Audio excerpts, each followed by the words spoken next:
বাবাকে বলে দামি একটি হুন্ডা কিনে নিয়েছি, R15, যার দাম 5 লাখ টাকা।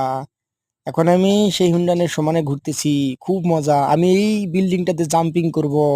আমি পাকা একজন বাইক চালক। বন্ধুরা, তোমরা দেখো আমি কিরকম বাইক নিয়ে ঘুরি। এ দেখো, এত উঁচাত কেউ উঠতে পারবে না। আমি 5 তলার বিল্ডিং এর সমান উপরে উঠেছি।